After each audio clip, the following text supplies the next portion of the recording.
when a deal comes to be struck between the industrial and the residential customer representatives, it's the small businesses that are left on the floor. I'm Carolyn Pars, communicator, coach, and host of Just Power, a podcast about creating a clean energy future without leaving anyone behind. Join me as we explore the technologies, policies, and human stories that can make clean energy not just sustainable for our planet, but accessible for everyone. When electricity bills go up, most people assume it's just the cost of energy. But what if the real story is happening somewhere else, like in rate design, or infrastructure decisions, or regulatory processes that most people never see or even hear about? Welcome to Just Power. I'm Carolyn Pars, and this is our series leading through energy affordability, where we're asking a deeper question. What do credible responses to this moment actually look like? And today we're going under the hood. I have with me John Wilson. He's the Vice President of Grid Strategies and a regulatory expert with nearly 2 decades of experience working across more than 70 utility proceedings in the U.S. and Canada.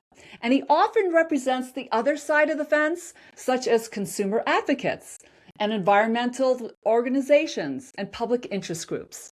He's that person who spends his time in the rooms where some of the most consequential and least visible decisions are being debated, challenged, and ultimately shaped. So glad to have you on with us, John. Thank you so much, Carolyn. It's great to be with you. All right. So you're sitting inside these proceedings, right, across the country, seeing how decisions are actually being made.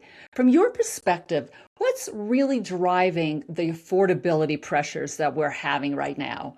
And how much of that is visible to the public? Wow. Well, it depends on where you live, what's driving the affordability crisis. It's kind of an incredible coincidence. Most of the country is seeing energy prices going up at rates that we haven't seen go up in a while.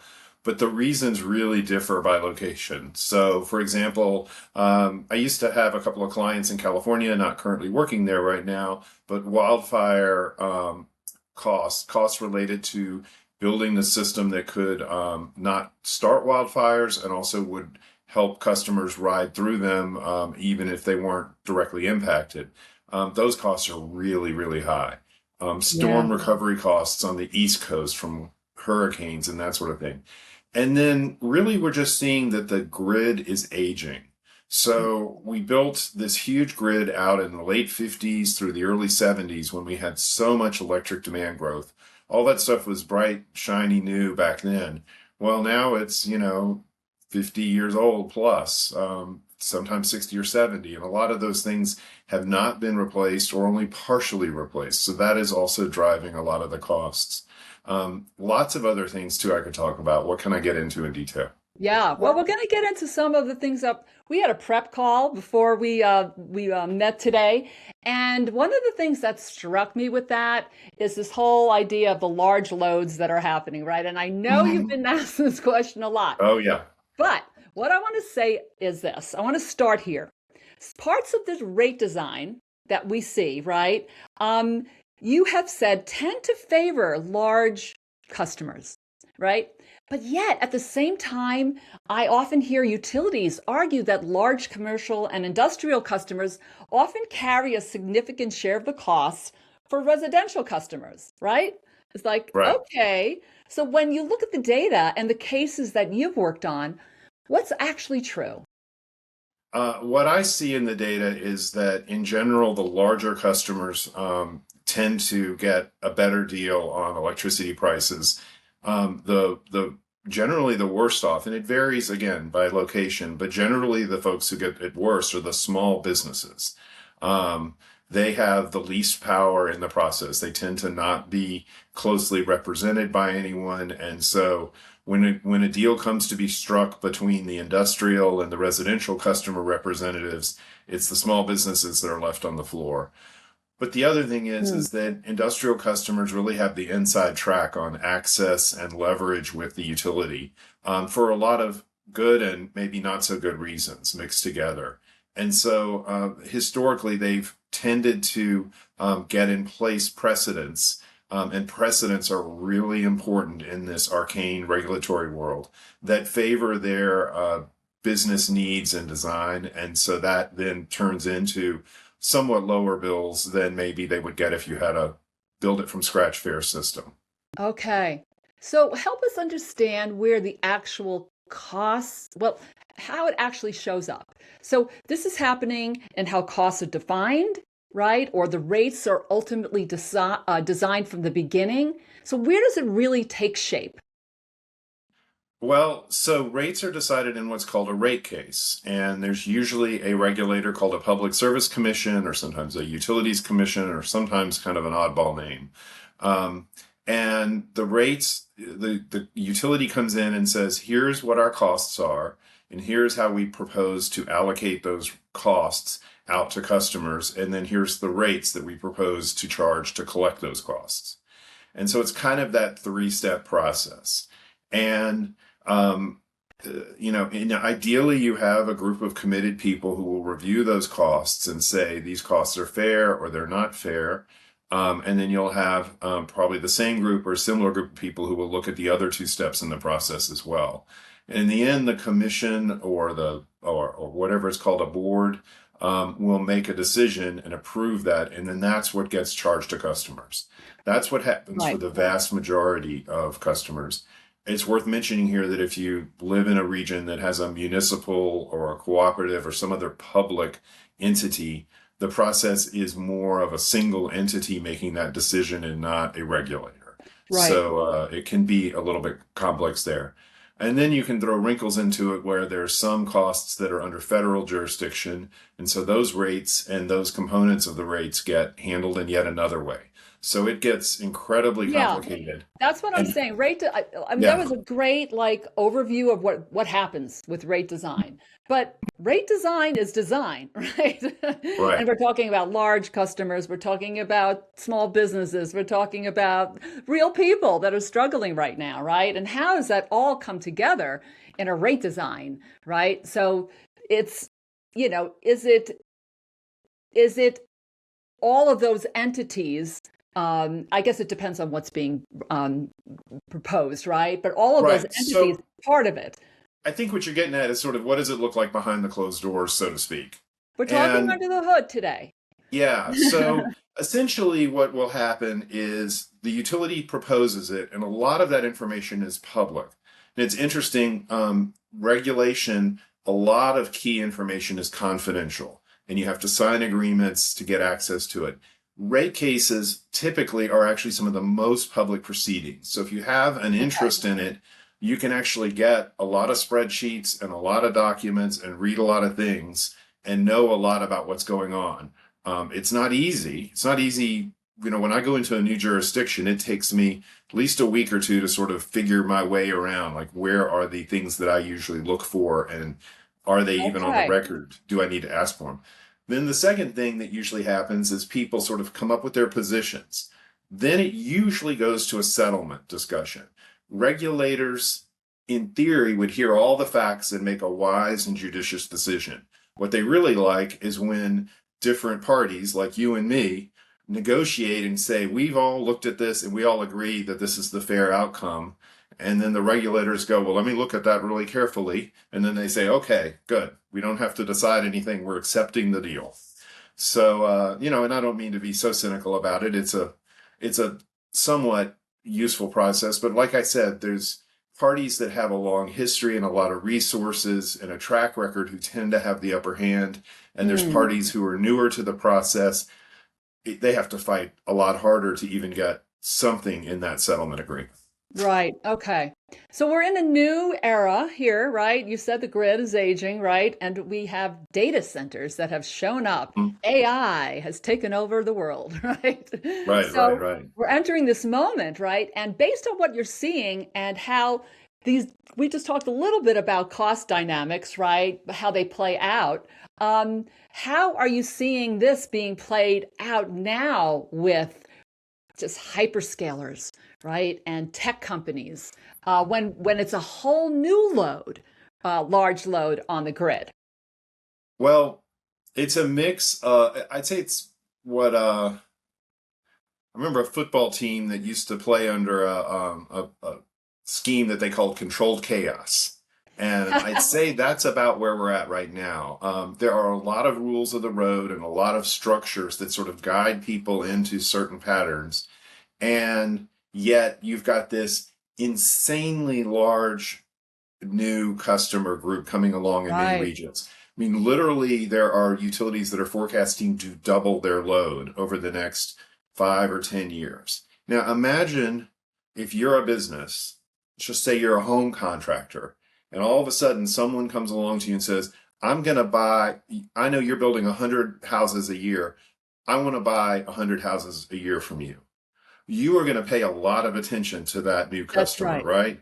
And the other customers are going to get less attention because you've only got so much attention as a business owner to go around. Mm. And so that is what is happening. There's a lot of focus on the needs and the interests of these very large customers. Set aside whether it's being done fairly or not. There is only so much attention in the world to go around, and it is being focused very heavily on these customers. And, we have a tradition and sort of a regulatory practice where everyone has sort of a right to service. It's known in the industry as an obligation to serve. So if I buy some property and want to build a house on it and I can get a permit, then I want to connect to the power line, I get service. There's no question. I don't have to go ask, and the utility decides, yeah, we like you. We're going to do business with you. So it's not like that contractor who might turn down a customer just because they don't want to do business with that person or company. But when you're a business or an individual and you want to get power, the expectation is the utility that has that service territory has an obligation to serve you. Okay. So you mentioned, whether it's fair or not. So I want to talk a little bit about that because many of the large companies, I've been reading this and hearing about it, is that we'll pay full cost, we'll Mhm. pay our fair share. I know here in Colorado, there's a couple of rate cases happening. We had on one of the commissioners. Um, uh, didn't talk about the rate case, but did talk about what is um, what's on the plate right now. So when they say they'll pay full cost, right? This is where consumers, everyday people go, okay, I've heard that before. Like, will that really happen? So from your experience, how straightforward is that really in practice? And where do you see It, the biggest gaps between the claim and how the costs actually get assigned? yeah, you said we had 2 hours, right? Part one, part It's two, part three, maybe. Yeah, yeah. I will say, some of it is straightforward. There are regulators who are in very good faith trying to make this work. But it is complicated. Simply the definition of what is full cost is really hard to say. Okay, right. Um, That alone. yeah, yeah. So, I mean, you can imagine that someone would say, well, that would be the cost of a transmission line to connect the facility and maybe a power plant to power the facility, and you could add those numbers up, and that would be full cost. But the reality is no one uses a single power line. They share the whole system. They Yeah. depend on it.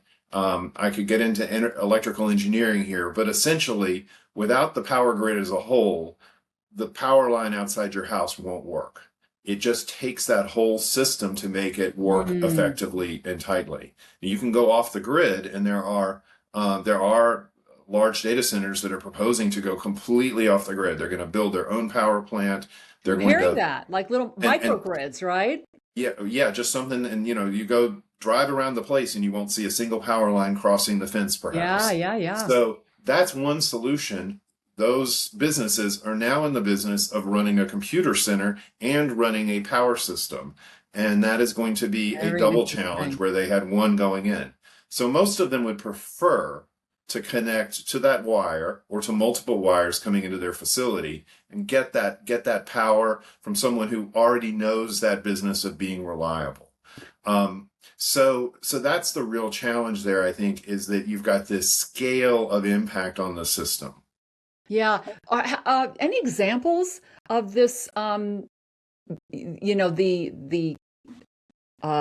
unit that's just powered by the company, right? Yeah, Happening. so as someone who works on regulation, those facilities are not regulated. And so I don't really see them. Ah, I right. So read it's about not them showing up there. They're occasionally. just doing it, right? I read about them, but if you own, 1,000 acres of ranch land in Texas and you want to put and you've got a natural gas wellhead on your site, let's just say you could put a gas plant and a data center right there on that property, and you'd have to get an air permit for the gas plant, but you'd have it. And then the question would be, can you run it reliably? What are you going to do when you need to take that plant down for maintenance, et cetera? So Yeah. there's all And these the impact on the challenges. community. I mean, if it's on, it's way out Right. on a ranch, but it's also there's sounds, there's There's sound and all those things. Yeah. yeah, that So happens. so so you've got all those issues to deal with, but if you do that, then the world I live in, which is the electricity regulation world, not going to see any trace of that facility on that in that world. It just isn't going to come up. Okay. Okay. So this is all in play, right? Decisions are being made because and conversations are being had that have never been had before. So Yeah, I and mean, that's why it's so a really good example of that is one of the things people are asking, going back to your point about, what is fair. One of the things people are asking for is long-term contracts with these facilities. And historically, I would say 99% of the contracts between a utility and its customer, even what was considered to be a large customer, say 5 years ago, okay. were for 1 year, maybe 2 years. There might have been a scattering of 5 year contracts out there. But in general, the idea was if you're big enough that you're going to come in and sign up for a big connection to the grid, and you're going to have to pay for that immediate connection. So the Right. wire from your factory to the transmission line, you got to pay for that. And that's involves a lot of equipment and so forth.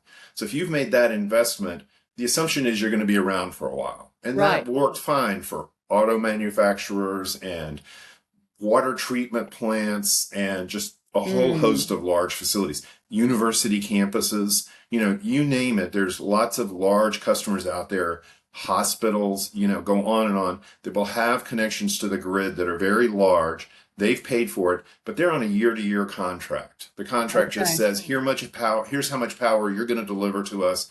Here's how we're going to behave. And that's an important point because large customers can behave in ways with their electricity that can affect other customers. With my house, if I go flipping the breakers on and off nonstop downstairs, that's going to mess up my house, but it's not going to affect my next door neighbor. If Hmm. a hospital, and they're not going to do this, but if a hospital went and shut down all its power, then turned it all back on, and then shut it down again and turned it on back on, the utility is going to call them up and say, that is against your contract. You were behaving in a way that is causing us problems to run our system and help the Aha. department store or the hotel next door have reliable service. So those are the kind of things that get written into these contracts, but they were always year to year or whatever. And now you've got literally facilities that are at the scale of the entire utility in a few cases, where you've That's got a right. single facility coming in that could double the demand. All of a sudden now they say, wait, we're going to build a bunch of equipment, transmission lines, generation plants, we're going to sign contracts, and we need you to sign up for more than a year. We need you to sign up for however many years. And the challenge, the thing that's becoming a little bit apparent to me Mm, is that many of these contracts tend to be for 8 to 15 years. That's where most of this is being done. Whereas the cost recovery, and this is a financial term that we use in right. rates, the time over which a regulated utility is allowed to recover those costs and get paid by its customers is usually more like 25 to 40 years. Right. So who So you pays that that gap? later part, yeah. Right. If that customer goes away in 15 years, and they might well, I mean, we've got such a fast moving information technology world. It Totally. is very possible that the energy demands could go down as fast as they go up. And certainly we've seen that in some other industries over history where the industry came in, there was a huge demand for power, then the industry went away and that power demand Well, we evaporated. see with the coal plants that have gotten closed, right? And they built a long time Right. That ago, and would be then on now the they're generation stranded side. assets, right? And now who gets to pay for that? But a So, great example of that is actually the oil and gas fields. So, which state was it? I think it was, we were discussing North Dakota. And North Dakota right now has some of the fastest growing load, and rates in North Dakota are actually going mhm. down because you've got all this load coming in from oil and gas production. Well, what's interesting is they had a lot of space on their lines to accommodate that, so they didn't have to build a lot of infrastructure. So Uh-huh. when you've got new revenue coming in without adding a lot of costs, There you go. rates go down. Why was there all that space on that infrastructure? Because a decade or two The ago, you space, had a right? lot of Yeah. oil and gas facilities that were built and ran and then shut down. So they then dumped those costs onto all the other customers. So this so-called Mm. North Dakota miracle, or whatever people are calling it, Well, it is started actually an off as a echo mistake and it became a miracle, right? is an echo of some cost impacts that people Yeah. probably have forgotten or prefer to forget. So, Okay. Very that's interesting. yeah. So I mean, if these things come and go, and that can be a real problem for it. So that would be one place I would point to where we still aren't really haven't figured out how to get it right with these contracts and rate designs and tariffs, as they're called. That's a big area. Yeah. We could go through a longer list, but that's a good example for your listeners to sort of think about. Okay. Okay. So we're talking about energy affordability. That this whole series really focuses on that, right? We started off with data that talked about what some of the utilities and what they're asking, like $35 billion, right, in rate hikes. Hope I got that right. It's in show one, and then and then on show two we had real people come on that are stressed on it, right, Mhm. on their bill that went up 40%.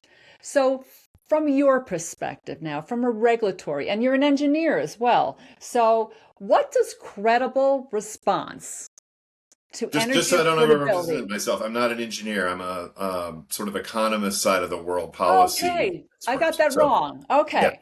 All right. So, um, even better. Okay, economist. What does that credible response to energy affordability actually look like right now from your vantage point? Well, so from my vantage point, it's not going to come as fast as people would like, and I don't have quick silver bullets, I'm afraid. I know that, and really, what I've seen, there's one regulator, for example, that put a rate cap in. This was in Canada, and they had the ability to sort of step in and put a rate cap in, and it created an incentive for the utility to underinvest for a year or two until things were sorted out. And Hmm. that has then backfired on everyone, both the utility and the customers, in the sense that now things um, are behind that needed to get done. So that can be a real problem. So those quick fixes, I haven't found one. Okay. The things that I work on are more longer term investments in cost minimization.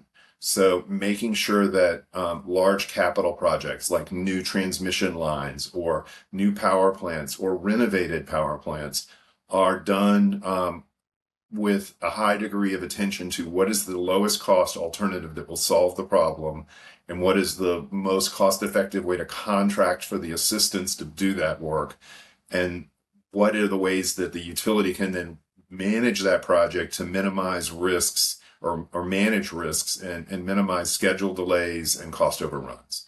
So that's one side of it. Another side is running the system, making good choices about fuel procurement and then which power plants run at which time and other kinds of operational Right. issues.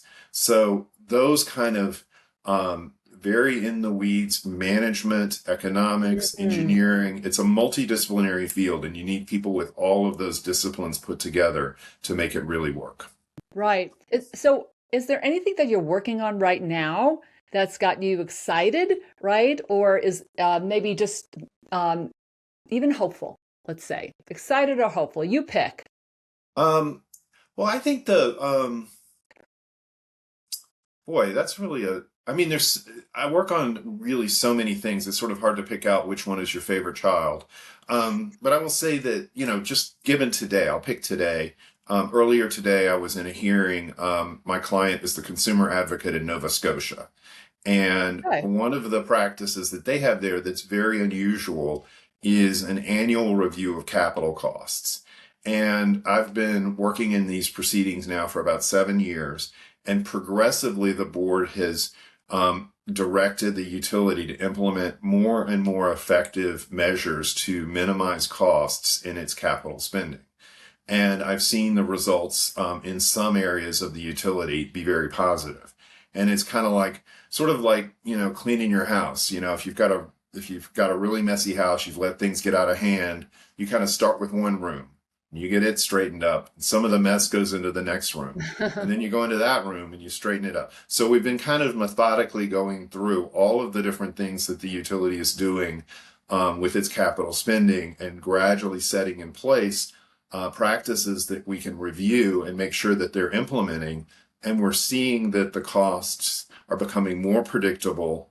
They're implementing the best practices in procurement and cost management in more cases, not universally yet, but it's getting better and better. And so, today I had identified some areas where we really hadn't had an effect yet, and said, all right, let's look at these areas. Let's try to make changes in these areas. And I'm hopeful that the board this year or next year will direct some actions in those areas. All right. More predictable, you said, right? Yes, more Uh, predictable, and really, when you put the utility on its toes like that, they still have an opportunity to earn money. It's not kind of going after their jugular. It's really saying, we think Yeah. we hear you, that you believe that you're already doing everything you can. But when we ask you what you're doing, we're not getting sort of a comprehensive look. And a lot of times people fall into habits. Mm, And in the case of the utility industry, because it's monopoly oriented, you don't have a lot right. of change, like mergers and acquisitions and businesses that are shut down and new ones that are Exactly. started up. So things get entrenched. Practices, which is good and bad. Mm, Safety culture is a big thing in the utility industry, and it's taken decades for that to really take root. Well, now it's taken root. And so you see safety incidents in the utility industry way below what they were decades ago. We need to do the same thing for cost that we did for safety. Have cost minimization be almost job one, right after safety. And that's something that is just, it's utility by utility, department by department, process by process. right. This is all happening all around the US and beyond, right? This is not just Yeah. US focused. I mean, some better than others, and some utilities, do have essentially regulatory capture. Their regulator sort of lets them do what they like, and that is a situation where you don't see these kinds of improvements happening. So it's not Okay. happening everywhere. Okay. Um, so in closing here today, what's giving you hope right now for in this, you've been in it for 2 decades, right? Yeah. And you've been in the regulatory proceedings, and they're different now, right? They might be the same, but there's also data coming in that's predictory, right? That we can see going forward. So what's giving you hope going The forward? thing that the thing that I when basically that puts a smile on my face after I hear about it is really some of the new technologies that are coming forward. One of them is in the area of transmission system management. So you have a lot of what's called grid enhancing technologies, or Hmm. advanced conductor materials, almost like superconductors, these advanced conductors that, so you can go in and you can take an existing transmission line, and with technology and new conductors, you can double the amount of power that's carried on that same set of towers, more or less. And so that's really exciting to see these new technologies Nice. that can really upgrade our grid at relatively low cost, but compared to, say, building a new transmission line in a new place where there hasn't been one before. Another great example is enhanced geothermal energy. That is an area where I think a lot of the oil and gas expertise is going to shift over to. And Right. there's more and more evidence that this enhanced geothermal energy is not one of these sort of news at nine stories that disappears after 5 years, but it's really growing in momentum. And it could literally provide hundreds or thousands of gigawatts of power to the US, I would say within 10, maybe 15 years. And it complemented with Mm. solar and storage, I think would be our lowest cost energy future. And I'm not working directly on geothermal. I don't have any geothermal companies as clients. I'm not advertising for one by talking to you about it. I just think Getting you it's excited a, though, right? it's a perfect fit for what we need. It's a technology that can produce power in, it's most effective in the West, but there are lots of places in the East. I was just looking at a great new map out from the National Laboratory of the Rockies that shows where geothermal could build, and probably every county in the country is within 200 or 300 miles of a site that would be very good for this enhanced geothermal. Interesting. Yeah, Right. so it's really all over, and it's a very low impact. You can imagine like a power plant the size of a small city block being big enough to power that entire side of town. Okay. So let me see if I And with got this right. The Yeah, geothermal, right? First of all, I remember even just let's say 5 to 10 years ago, it's a sliver. It was just like not really even on the map yeah, when we look at our energy. And now any trade show you go to, any mm, magazine, you open up around this geothermal. And is it that and I might be wrong about this, but is it that the oil and gas industry and some spent right uh, sites actually can be converted right to geothermal, or are we talking new production and new digging, it's really right? new. Or Yeah, you're not or going to is be able it to take both? the same well hole and reuse it for geothermal. It's really just that the technology and the Okay. skills in the oil and gas industry, not all, but many of them transfer over Oh, I to see. geothermal. And once you get the well drilled and the basic hydraulic operations of the well worked out, the power plant that goes on top is a really basic power plant. It is not something that's complicated to build and maintain and operate.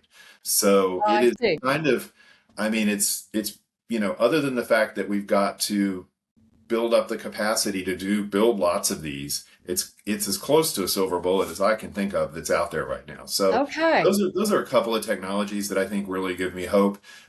They're not going to help the guests on your previous episode with their power bill in the next few years. It's just not going to happen that quickly. But that would be my How long does answer to it your take for question. one of these plants to erect? Like, for instance, natural gas is like 5 years, right? Nuclear too, it takes a while. Is this solar and wind a lot shorter, right? But then it's intermittent and we still need batteries. Yeah. So what are we Um, looking at with I think geothermal? it's a little bit of wait and see to when they Okay. start building the 10th or 11th plant, then you'll have a better sense of that. Okay. But my guess is we're talking, I mean, I know that, a gas well can be drilled and put into production in a matter of months. So the same thing would generally go with the geothermal system, and it would be the power plant and the connection to the grid that would really be that would be where the time would come in. So Okay. it's not really drilling the well. I mean, I'm sure it's a big project to drill a mile, half a mile down into the soil or whatever, but it doesn't really take that long. Some of the other things are going to be more of a challenge. All right. So technologies are getting you excited. New technologies that could lower costs, I heard you say, right?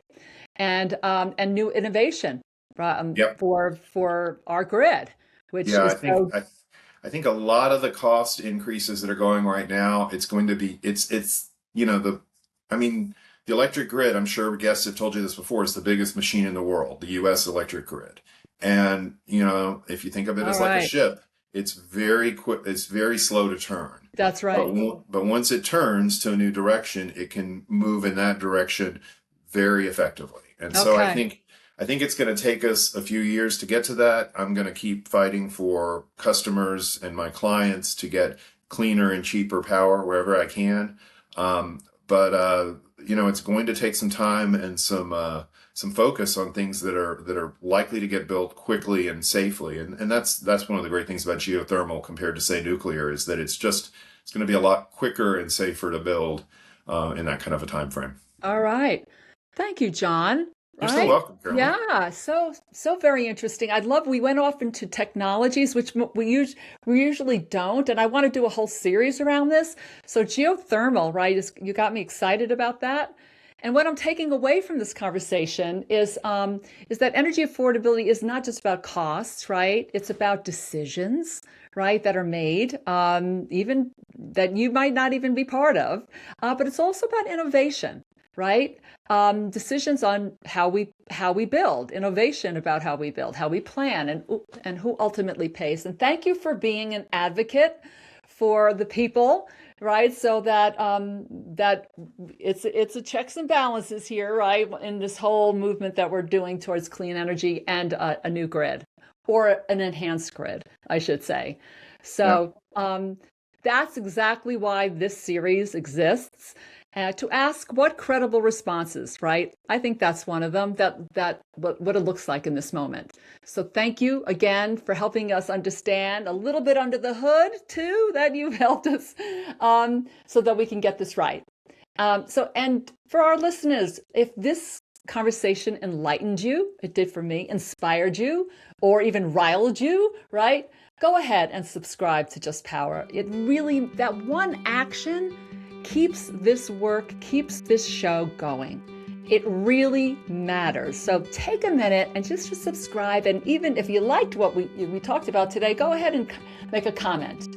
Because without you, these conversations do not reach the people who really need to hear them. So, as always, as I say, we are all in this together. Thank you for joining us. If you enjoyed this episode, make sure you subscribe to Just Power wherever you get your podcasts. And if you really loved it, leave us a review and tell everyone you know about our podcast. It's going to take all of us to create a clean energy future that leaves no one behind.